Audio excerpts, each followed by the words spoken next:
Hi everyone, കേരളത്തിലെ വിവിധ engineering കോളേജിലെ മികച്ച എഞ്ചിനീയറിംഗ് ബ്രാഞ്ചുകൾ പരിചയപ്പെടുത്താനായി നമ്മൾ തുടങ്ങിയ ഒരു സീരീസാണ് എൻറൂട്ടിന്റെ കഴിഞ്ഞ എപ്പിസോഡിൽ നമ്മൾ ഇലക്ട്രിക്കൽ ആൻഡ് ഇലക്ട്രോണിക്സ് എഞ്ചിനീയറിംഗ് എന്ന് പറഞ്ഞ എഞ്ചിനീയറിംഗ് ബ്രാഞ്ചിനെ പറ്റി ഡീറ്റെയിൽ ആയിട്ട് ഡിസ്കസ് ചെയ്തിട്ടുണ്ട്. സോ ഇന്ന് നമ്മൾ നോക്കാൻ പോകുന്നത് എഞ്ചിനീയറിംഗ് ബ്രാഞ്ചിലെ ഏറ്റവും ട്രെൻഡിങ് ആയിട്ടുള്ള ഒരു ബ്രാഞ്ചാണ് കമ്പ്യൂട്ടർ സയൻസ് എഞ്ചിനീയറിംഗ് എന്ന് പറയുന്നത്. സോ നമുക്ക് കമ്പ്യൂട്ടർ സയൻസ് എഞ്ചിനീയറിംഗിന്റെ ഡീറ്റെയിൽസിലേക്ക് കിടക്കാം. അപ്പോൾ നിങ്ങളുടെ ഒരു ഡെയിലി റുട്ടീൻ സ്റ്റാർട്ട് ചെയ്യുന്നത് തന്നെ ഒരു മൊബൈൽ ഫോണിൽ തന്നെ ആയിരിക്കും അല്ലേ? സോ നമുക്കറിയാം നമ്മളുടെ ഓരോ ആവശ്യങ്ങൾ നിറവേറ്റുന്നതിനായിട്ടും മൊബൈലിലെ ഓരോ ആപ്ലിക്കേഷൻസിനെ നമ്മൾ ഉപയോഗിക്കാറുണ്ട്. ഫുഡ് ഓർഡർ ചെയ്യാൻ സ്വിഗ്ഗി, സൊമാറ്റോ, ഇനി യാത്രാ ഫെസിലിറ്റിക്കാണെങ്കിൽ ഒല, യൂബർ, ഇങ്ങനെയുള്ള ഡിഫറെൻറ്റ് ഫെസിലിറ്റീസ് അല്ലേ? സോ ഇതിൻ്റെ എല്ലാ അടിസ്ഥാനം എന്ന് പറയുന്നത് നമ്മുടെ കമ്പ്യൂട്ടർ സയൻസ് തന്നെയാണ്. സോ കമ്പ്യൂട്ടർ സയൻസ് എഞ്ചിനീയറിംഗ് എന്ന് പറയുന്നത് ഇപ്പോൾ വളരെ ട്രെൻഡിങ് ആയിട്ടുള്ള ഒരു ബ്രാഞ്ച് തന്നെയാണ്. അതില്ലാതെ നമുക്ക് മുന്നോട്ട് പോകാൻ പറ്റില്ല എന്നൊരു അവസ്ഥയിൽ തന്നെയാണ് നമ്മൾ ജീവിച്ചുകൊണ്ടിരിക്കുന്നത്. സോ ഇന്ന് നമുക്ക് ഈ ഒരു ബ്രാഞ്ചിനെ പറ്റി ഡീറ്റെയിൽ ആയിട്ട് നോക്കാം. എന്താണ് കമ്പ്യൂട്ടർ സയൻസ് എഞ്ചിനീയറിംഗ് ഉദ്ദേശിക്കുന്നത്? So the engineering branch deals with design, develop and maintain computer system and networks എന്നാണ് ഇതിൻ്റെ ഒരു ഡെഫിനിഷൻ തന്നെ പറയുന്നത്. സോ നമുക്കറിയാം കമ്പ്യൂട്ടർ സയൻസിൻ്റെ ആപ്ലിക്കേഷൻസ് വളരെ വൈഡാണ് അല്ലേ? സോ ഇപ്പോൾ ഇതിനകത്ത് എന്തൊക്കെയാണ് നമുക്ക് പഠിക്കാനുള്ളത്? നിങ്ങൾ ഈ ഒരു എഞ്ചിനീയറിംഗ് ബ്രാഞ്ചിലേക്ക് കടന്നു കഴിയുമ്പോൾ ഓരോ സെമിസ്റ്ററിലും നിങ്ങൾക്ക് മെയിനായിട്ട് എന്തൊക്കെയാണ് പഠിക്കാനുള്ളതാണ് നമ്മൾ നോക്കുന്നത്, കോർ സബ്ജക്റ്റുകളെ പറ്റി. സോ ഫസ്റ്റ് നമുക്ക് നോക്കേണ്ടത് പ്രോഗ്രാമിംഗ് ലാംഗ്വേജസ് ആണ്. നിങ്ങൾക്കറിയാം C++, പൈത്തൺ, ജാവ, ഇങ്ങനെ ഒരുപാട് പ്രോഗ്രാമിംഗ് ലാംഗ്വേജിനെ പറ്റി നിങ്ങൾ കേട്ടിട്ടുണ്ട് അല്ലേ? സോ അപ്പം ഓരോ അഡ്വാൻസ്ഡ് ആയിട്ടുള്ള പ്രോഗ്രാമിംഗ് ലാംഗ്വേജിൽ നിങ്ങൾ എന്ത് ചെയ്യണം, ഇതിനകത്ത് പഠിക്കേണ്ടത് ആവശ്യമാണ്. ഇനി നമ്മൾ നോക്കുകയാണെങ്കിൽ വെബ് ഡെവലപ്മെൻറ്റ്, നിങ്ങൾ കൊച്ചു ക്ലാസ്സിലൊക്കെ ചെറിയ തോതിൽ വെബ് ഡെവലപ്മെൻറ്റിനെ പറ്റിയൊക്കെ കേട്ടിട്ടുണ്ടായിരിക്കാം. പക്ഷേ ഇതൊരു വാസ്റ്റ് ആയിട്ട് നിങ്ങൾക്ക് എന്ത് ചെയ്യാനുണ്ട്, പഠിക്കേണ്ടതായിട്ടുണ്ട്. സോ നമുക്കറിയാം ഓരോ വെബ് പേജ് ഡിസൈൻ ചെയ്യുന്നതും കാര്യങ്ങളൊക്കെ എന്ത് ചെയ്യും, ഇതിനെ അടിസ്ഥാനപ്പെടുത്തിയാണ് ചെയ്യാറുള്ളത്. സോ ഇനി അടുത്തിലേക്ക് വരുന്നത് കമ്പ്യൂട്ടേഷൻ ആണ്. പിന്നെ വരുന്നത് അൽഗോരിതംസ് ആണ്. നമുക്കറിയാം നമ്മളൊരു കമ്പ്യൂട്ടർ പ്രോഗ്രാമിംഗ് എഴുതുമ്പോൾ തന്നെ ആദ്യം നമ്മൾ എന്ത് ചെയ്യുന്നത്, അൽഗോരിതമാണ് എഴുതുന്നത് അല്ലേ? സോ അതിനെ ബേസ് ചെയ്താണ് ബാക്കി പ്രോഗ്രാമിംഗ് കാര്യങ്ങളൊക്കെ നമ്മൾ ഡിസൈൻ ചെയ്തെടുക്കുന്നത്. ഇനി നോക്കുവാണെങ്കിൽ പ്രോഗ്രാം ഡിസൈൻ, അതാണ് നമ്മൾ അൽഗോരിതം സെറ്റ് ചെയ്തതിന് ശേഷം നമുക്ക് പിന്നെ ചെയ്യാനുള്ളത് എന്താണ്, ഒരു പ്രോഗ്രാമിനെ ഡിസൈൻ ചെയ്യുക എന്നുള്ളത്. എന്താണ് ഈ പ്രോഗ്രാം ഡിസൈനിങ് എന്ന് പറയുന്നത്? നമുക്കൊരു റിക്വയർമെൻറ്റ് കാണും അല്ലേ? നമ്മളിപ്പോൾ ഏതൊരു ആപ്പ് യൂസ് ചെയ്താലും അല്ലെങ്കിൽ നമ്മൾ ഏതൊരു വെബ്സൈറ്റ് നോക്കിയാലും നമുക്കറിയാം അതൊരു ഫംഗ്ഷൻ ചെയ്യണമെങ്കിൽ അതിനകത്ത് പല കാര്യങ്ങൾ ചെയ്യേണ്ടതായിട്ടുണ്ട്. സോ അതൊരു പ്രോഗ്രാമിനെ ഡിപ്പെൻഡ് ചെയ്തിട്ടാണ് എന്ത് ചെയ്യുന്നത്, അതെല്ലാം മുന്നോട്ട് പോയിക്കൊണ്ടിരിക്കുന്നത്. സോ പ്രോഗ്രാം ഡിസൈനും നമുക്ക് എന്ത് ചെയ്യാനുണ്ട്, ഇതിനകത്ത് പഠിക്കേണ്ടതായിട്ടുണ്ട്.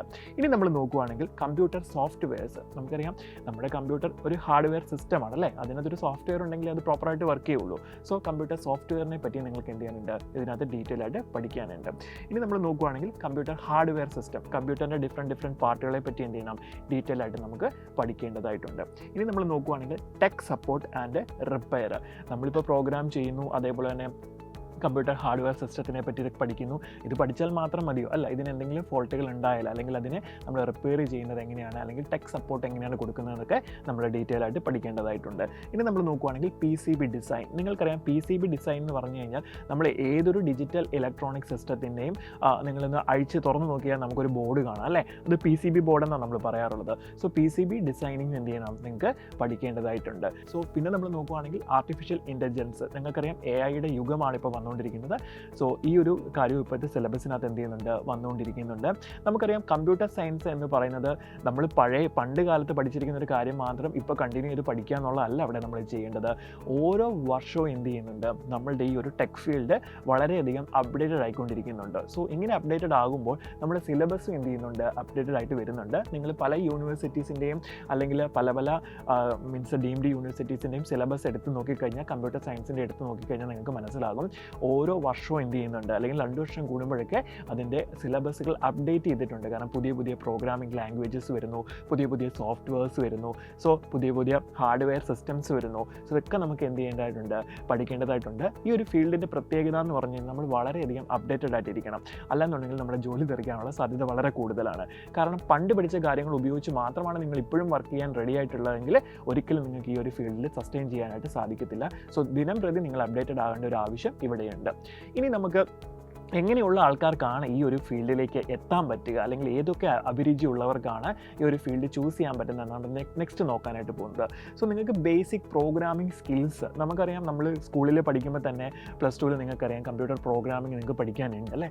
ആ ഒരു പ്രോഗ്രാമിംഗ് ഒക്കെ നല്ല രീതിയിൽ നിങ്ങൾക്ക് ചെയ്യാൻ, അതാണ് നമ്മുടെ ബേസിക് എന്ന് പറയുന്നത്. സോ അതിലൊരു ഇൻട്രസ്റ്റ് നിങ്ങൾക്ക് നല്ലപോലെ ഉണ്ടെങ്കിൽ ഏത് പ്രോഗ്രാം തന്നാലും നിങ്ങൾക്ക് ചെയ്യാനുള്ള ഒരു ലോജിക്ക് ക്രിയേറ്റ് ചെയ്യാൻ ഒരു കഴിവ് നിങ്ങൾക്കുണ്ടെങ്കിൽ ഡെഫിനറ്റ്ലി നിങ്ങൾക്ക് എന്ത് ചെയ്യാം, ഈ ഒരു ബ്രാഞ്ച് ഓപ്റ്റ് ചെയ്യാവുന്നതാണ്. ഇനി അതേപോലെ അതേപോലെ നമ്മൾ നോക്കുകയാണെങ്കിൽ data understanding and algorithm skills.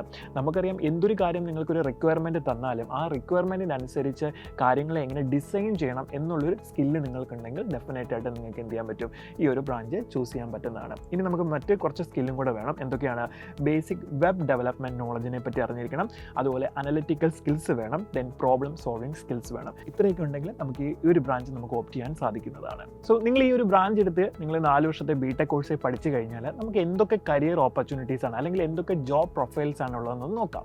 അതിന് മുന്നേ പറയാനുള്ളത്, നമ്മളൊരു ക്യാമ്പസ് റിക്രൂട്ട്മെൻറ്റ് എന്ന് പറഞ്ഞൊരു പ്രോസസ്സ് നോക്കുകയാണെങ്കിൽ ഏറ്റവും കൂടുതൽ MNCs റിക്രൂട്ട്മെൻറ്റിന് വരുന്നത് IT കമ്പനീസ് തന്നെയാണ്.